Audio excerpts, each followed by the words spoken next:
ಬಿಹಾರ ರಾಜಕೀಯದಲ್ಲಿ ಭಾರಿ ಬೆಳವಣಿಗೆಗಳು ಕಂಡು ಬರ್ತಾ ಇವೆ. ಈ ಮಧ್ಯೆ ರಾಜಕೀಯ ಚರ್ಚೆಯ ಕಾವು ಹೆಚ್ಚಿಸುವಂತಹ ಹೇಳಿಕೆಯೊಂದು ಬಂದಿದೆ. ಸದ್ಯ ಮುಂದಿನ ದಿನಗಳಲ್ಲಿ ರಾಜ್ಯದ ಉಸ್ತುವಾರಿಯನ್ನ ಯಾರು ವಹಿಸಿಕೊಳ್ತಾರೆ ಎಂಬ ಚರ್ಚೆ ಹೆಚ್ಚಾಗಿದ್ದು, ನಿತೀಶ್ ಕುಮಾರ್ ಅವರ ಆಪ್ತ ಸಚಿವರು ಹೊಸ ಮುಖ್ಯಮಂತ್ರಿ ಹೆಸರಿನ ಬಗ್ಗೆ ಪ್ರಮುಖ ಸುಳಿವನ್ನ ನೀಡಿದ್ದಾರೆ.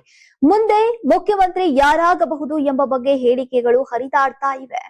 ಸಮಾಜ ಕಲ್ಯಾಣ ಸಚಿವ ಮದನ್ ಸಾಹ್ನಿ ಪ್ರಮುಖ ಹೇಳಿಕೆಯನ್ನ ನೀಡುವ ಮೂಲಕ ರಾಜಕೀಯ ಗೊಂದಲಗಳಿಗೆ ಕಾರಣರಾಗಿದ್ದಾರೆ.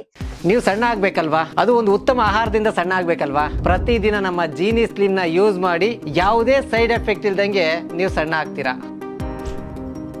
ಸಾಮ್ರಾಟ್ ಚೌಧರಿ ಮತ್ತು ನಿಶಾಂತ್ ಜೋಡಿ ಭವಿಷ್ಯದಲ್ಲಿ ಹಿಟ್ ಆಗಬಹುದು ಅಂತ ಹೇಳಿದ್ದು ಭಾರಿ ಸಂಚಲನವನ್ನ ಸೃಷ್ಟಿಸಿದೆ. ನಿತೀಶ್ ಕುಮಾರ್ ರಾಜ್ಯಸಭೆಗೆ ಹೋಗ್ತಿದ್ದಾರೆ.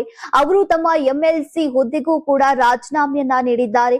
ನನಗೆ ದೊರೆತಂತಹ ಮಾಹಿತಿಯ ಪ್ರಕಾರ ನಿಶಾಂತ್ ಅವರನ್ನ ಉಪಮುಖ್ಯಮಂತ್ರಿಯಾಗಿ ನೇಮಿಸಬಹುದು. ಜೆಡಿಯು ಮತ್ತು ಬಿಜೆಪಿ ಎರಡು ಪಕ್ಷಗಳ ಒಪ್ಪಿಗೆಯೊಂದಿಗೆ ಈ ನಿರ್ಧಾರವನ್ನ ತೆಗೆದುಕೊಳ್ಳಬಹುದು ಎಂದಿದ್ದಾರೆ. ಆದರೆ ಅಂತಿಮ ನಿರ್ಧಾರ ಬಿಜೆಪಿಯ ಉನ್ನತ ನಾಯಕತ್ವದ ಮೇಲೆ ಅಂತ ಸ್ಪಷ್ಟಪಡಿಸಿದ್ದಾರೆ. ಸಂಪುಟದ ಬಗ್ಗೆ ಕೂಡ ಮದನ್ ಅವರು ಮಹತ್ವದ ಸುಳಿವನ್ನ ನೀಡಿದ್ದಾರೆ.